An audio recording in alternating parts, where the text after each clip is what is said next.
last aspect I wanted to talk about in the convention was a celebration of life. And particularly, the Democrats have become the party of abortion. And if they claim they have a big tent, but if you're pro-life, you're not welcome. Now, in the Republican Party, there are people who are pro-choice in the Republican Party. Trump himself was at one point. So was Ronald Reagan many years ago. But I want to play a couple of clips from a couple of people that were at the convention. This is from Sister Dee Dee Byrne. Is that how you pronounce her name? And this is what she had to say about it.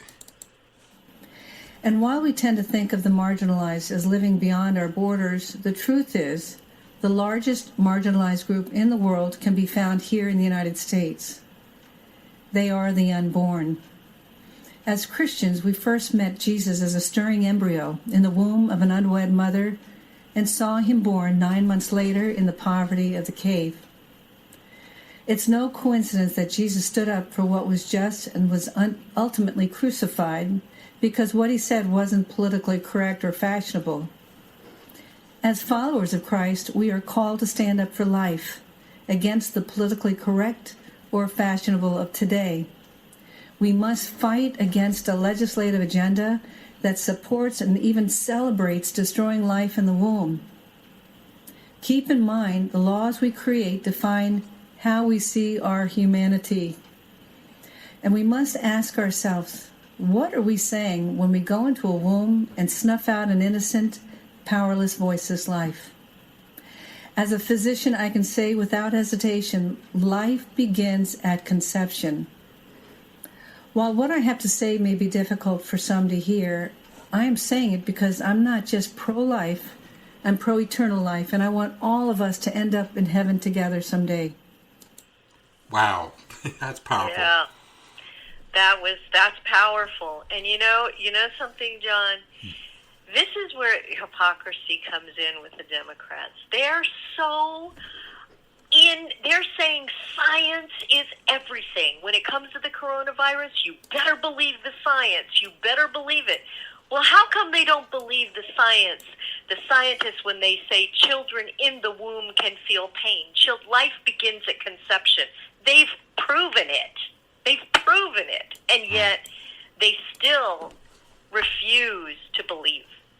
They still want to eliminate people from this world. That's their goal, I think. I really believe that. They want to eliminate half of the population probably in this world to save the earth from global warming. They've got agendas that are so dark that I don't even want to go into, and it's you can see it. And I loved what that nun said. She was amazing, and so many people said it at the convention too, that they were pro-life. Right. And she also said, I didn't save this clip, but she also early in her comments had talked about how Planned Parenthood was founded by Margaret Sanger, an avowed racist. She was a member, she went and spoke to the KKK, and Planned Parenthood's original mission was the sterilization of the black race and the eradication of the black race. And even today, most of their clinics are located in poor and minority neighborhoods. So what does that tell you? Yeah, and you can thank Candace Owens for putting that message out, because she's put that message out to so many young women and says, wake up. You don't understand what they're doing to you. This is all a plan. And she's absolutely right. And I think a lot of women are rethinking everything they've been told. And it's really more voices. We have to have more voices like that aren't afraid.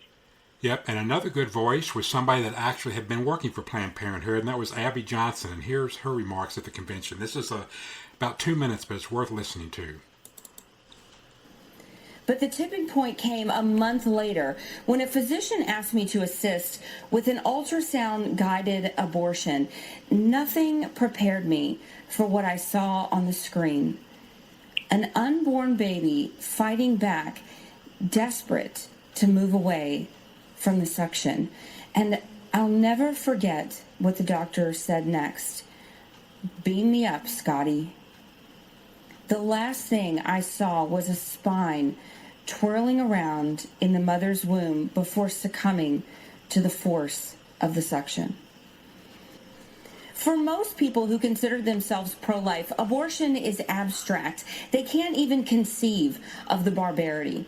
They don't know about the products of conception room and abortion clinics where infant corpses are pieced back together to ensure nothing remains in the mother's womb. You see, for me, abortion is real. I know what it sounds like. I know what abortion smells like. Did you know abortion even had a smell? I've been the perpetrator to these babies, to these women, and I now support President Trump because he has done more for the unborn than any other president. Life is a core tenet of who we are as Americans. And this election is a choice between two radical anti-life activists and the most pro-life president we have ever had. That's something that should compel you to action.